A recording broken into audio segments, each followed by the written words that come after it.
The most expensive mistake you can make with a cheap steak is assuming the price on the package tells you how good that steak can become. I have watched people spend good money on a thick ribeye, season it 5 minutes before cooking, throw it into a pan while the surface is still wet, and then wonder why the crust never looks like the one at a steakhouse. Then I have watched the same people take a much cheaper cut, handle it properly, give it enough time, and turn out something that makes everybody at the table ask where they bought it. That difference is not always the meat. A lot of the time it is what happens before the steak ever touches the heat. And there is one old butcher trick I keep coming back to because it changes the way a lean piece of beef cooks from the inside. It is not an expensive marinade. It is not a special seasoning, and you do not need some fancy piece of equipment. You need beef fat. The kind of fat most people never even look at when they are standing at the meat counter. For years I saw that fat trimmed away and treated like waste. Butchers knew better. They understood that a lean piece of beef has one major problem that seasoning alone cannot fix. It is missing internal fat.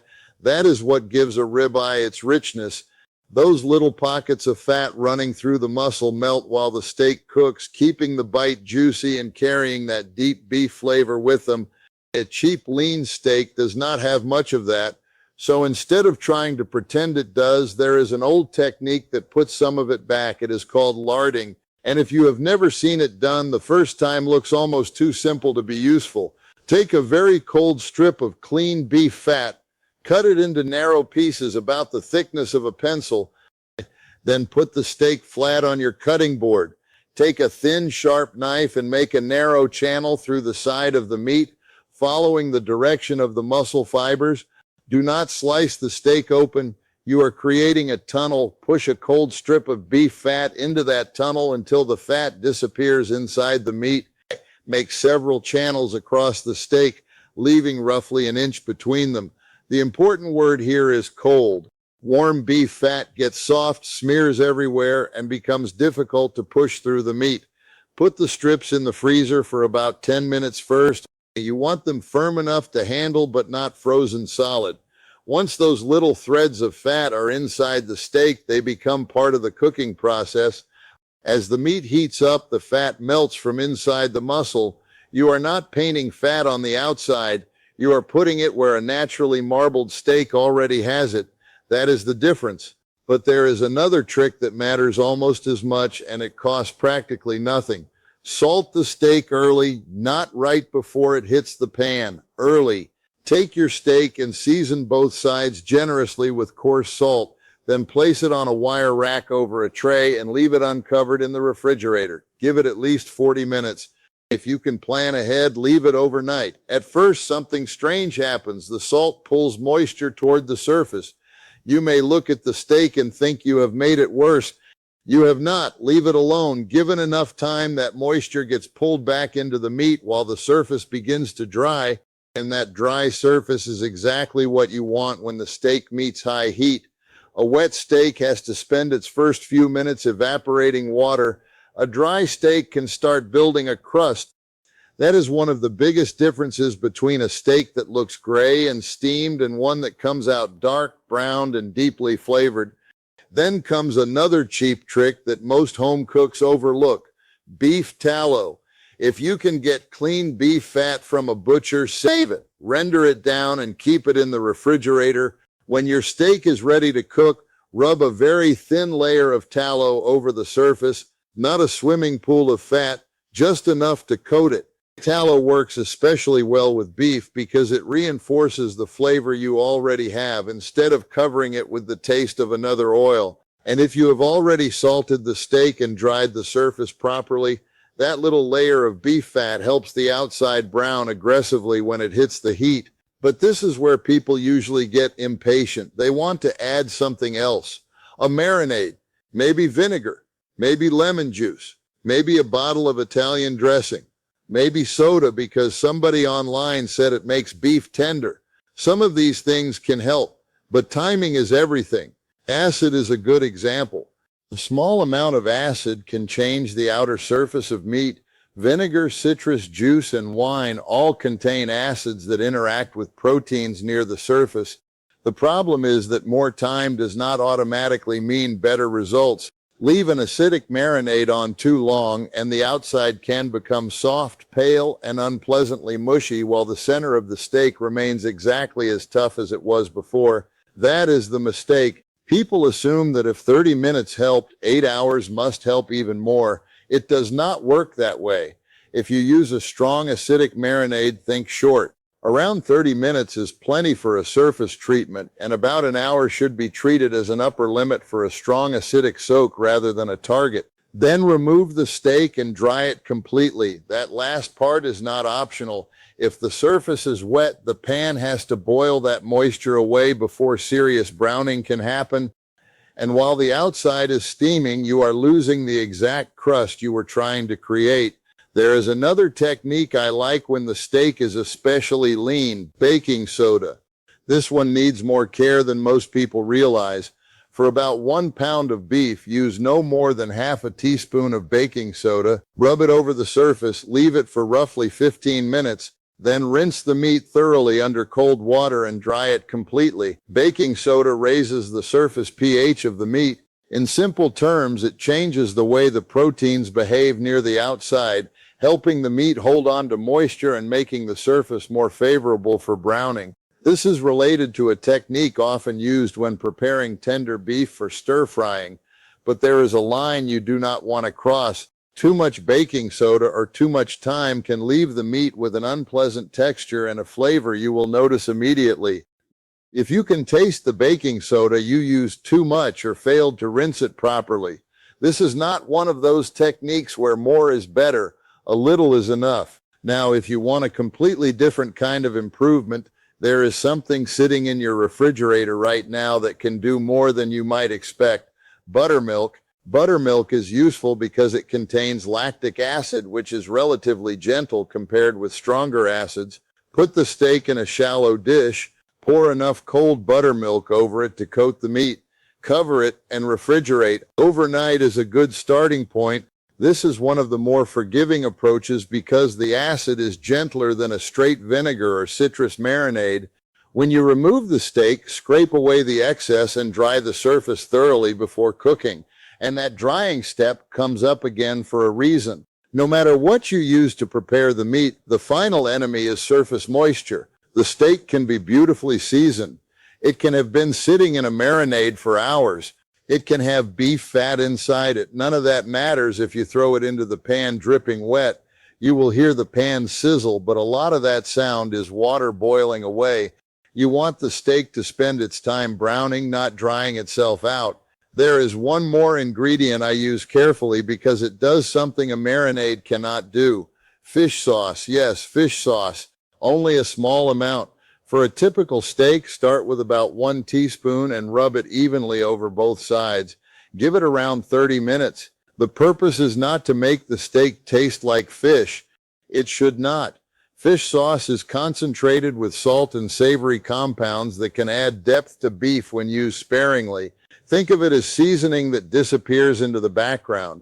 You should taste beef, not fish. If you can immediately identify fish sauce, you use too much. And remember what the salt is doing. It can draw moisture toward the surface. That is another reason not to leave a salty treatment sitting on the meat indefinitely. 30 minutes is enough for this particular application. Now here's the part that ties everything together. None of these tricks can manufacture marbling where there is none. A cheap steak is still a cheap steak. You cannot turn a tough piece of round into a naturally marbled ribeye with a bottle from the pantry. What you can do is improve the things you actually have control over. You can add fat. You can season earlier. You can dry the surface. You can choose the right preparation for the cut. You can avoid destroying the outside with an overly long acidic marinade. And you can control the heat. That is what professional meat handling is really about, not magic, control. I learned that lesson a long time ago when I watched people judge meat almost entirely by the label and the price. They would walk straight past an inexpensive cut because it did not have the right name. But a butcher looks at something else: the grain, the thickness, the amount of connective tissue, the visible fat, the shape, and most importantly, what the cut is going to do when heat reaches it. That is the difference between shopping for a name and shopping for a piece of muscle. So if you are standing at the meat counter and you see an inexpensive chuck eye, top round, sirloin tip, or another lean cut, do not automatically assume it is destined to be tough. Look at it. If the grain is clear, you already have information. If the steak is reasonably thick, you have more control over the cooking. If there is some external fat, save it. And if your butcher has clean beef trim available, ask if you can buy or take some of it home. That trim can become tallow, and a portion of it can become the internal fat for your steak. There is a reason old butchers hated wasting good beef fat. It was useful. Now, there is one technique I would not use on every steak: cola. You may have heard that pouring cola over beef makes it tender. There is a little truth buried inside that idea, but it is usually explained badly. Cola contains acid and sugar. The acid can affect the surface of the meat. The sugar can brown and caramelize when exposed to high heat. That means cola can be useful, but not in the way people usually think. Do not leave a steak swimming in cola for hours and expect the center to become tender. The acid is primarily working near the surface, while the sugar creates a completely different problem if you put too much of it on the steak too early. Sugar can burn before the center of a thick steak is finished cooking. So if you like that dark, glossy, sweet, savory crust, use cola as a finishing glaze instead. Pour a can into a small saucepan, reduce it until you have roughly 1/3 of the original volume, and the liquid becomes thick enough to coat the back of a spoon. Then brush a thin layer over the steak during the final couple of minutes of cooking. Now the sugar is doing what you actually want. It is building color. It is creating a glossy crust, and you are not forcing the entire steak to sit in an acidic, sugary bath for hours. That distinction matters. A marinade and a glaze are not the same thing. Once the steak is prepared, the cooking itself becomes much simpler. Get your pan or grill properly hot. The surface of the steak should be dry. Put it down and leave it alone long enough for the crust to develop. Do not keep moving it every few seconds. You cannot build a good crust if you keep interrupting the contact between the meat and the hot cooking surface. When you turn it, you should see real browning, not pale gray, not wet beige, brown. Then manage the cooking based on the thickness of the steak rather than blindly following a timer. A thin steak cooks quickly. A thick steak gives you more time to build a crust before the center becomes overdone. And remember that the internal fat you added needs enough heat to melt. That is one reason a thicker piece works better for this technique. When the steak is finished, give it a few minutes to rest before cutting. Then slice across the grain. That final step can make a bigger difference than people expect. Muscle fibers are long. Cutting across them shortens the fibers in each bite, making the meat easier to chew. Cut with the grain, and you are essentially handing your teeth longer pieces of muscle to work through. So if I had a cheap steak in front of me and wanted the biggest improvement for the least money, I would not start by buying 10 different marinades. I would start with the meat itself. Salt it ahead of time, dry it uncovered in the refrigerator. Use beef tallow on the outside, and if the cut is particularly lean, put some cold beef fat inside it. That is the old trick. The rest are tools you can choose depending on what you are trying to change. Buttermilk when you want a gentle overnight treatment. A small amount of fish sauce when you want more savory depth. Baking soda when you need a quick surface treatment and are willing to rinse it properly. A short acidic marinade when you want surface flavor and texture but never for days. And cola when you want a finishing glaze, not a long soak. The biggest lesson is simpler than any recipe. Cheap beef does not need to be rescued. It needs to be understood. If you know where the fat is, where the moisture is, how the grain runs, how long a treatment should stay on the meat, and what the heat is going to do, you can get far more out of an inexpensive cut than most people expect.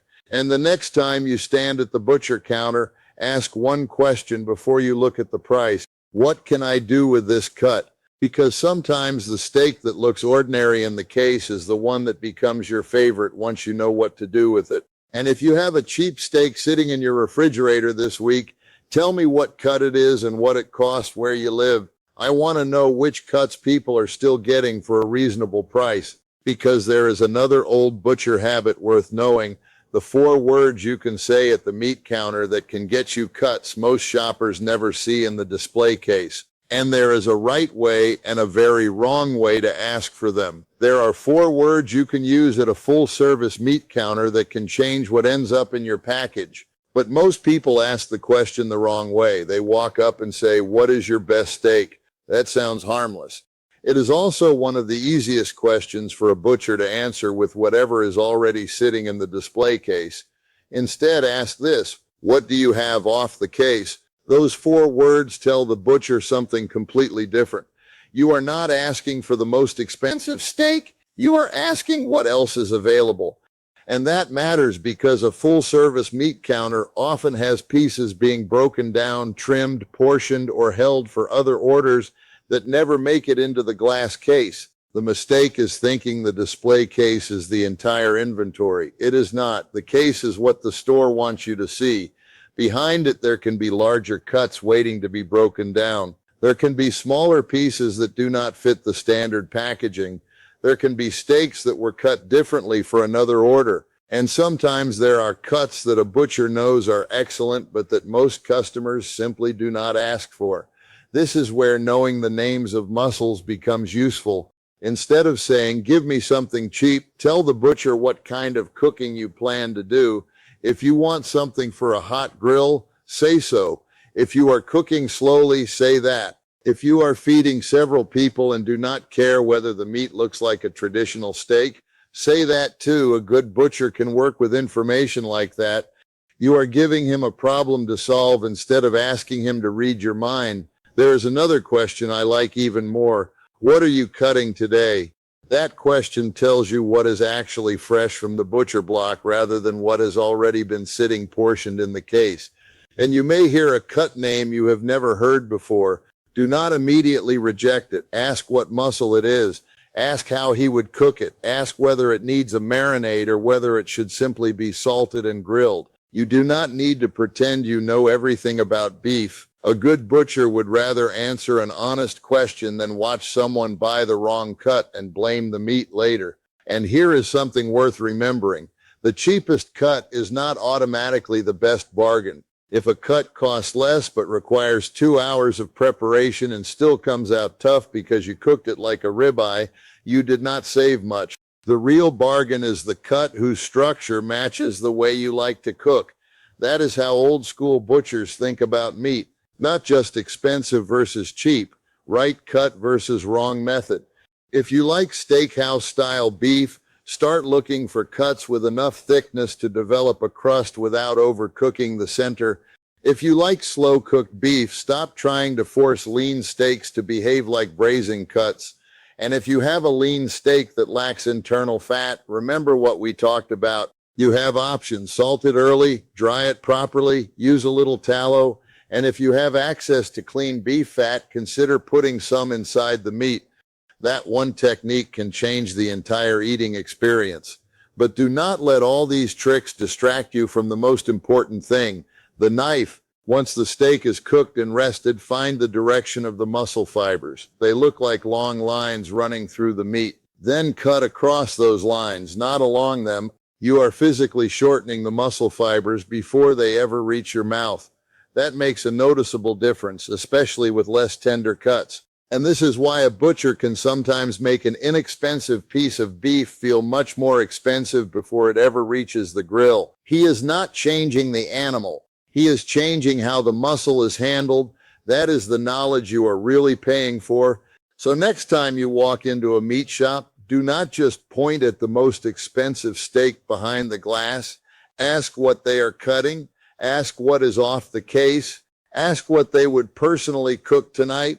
Then listen, because the person standing behind that counter may know about a piece of beef that never gets a flashy label, never gets a premium price, and never gets much attention from shoppers.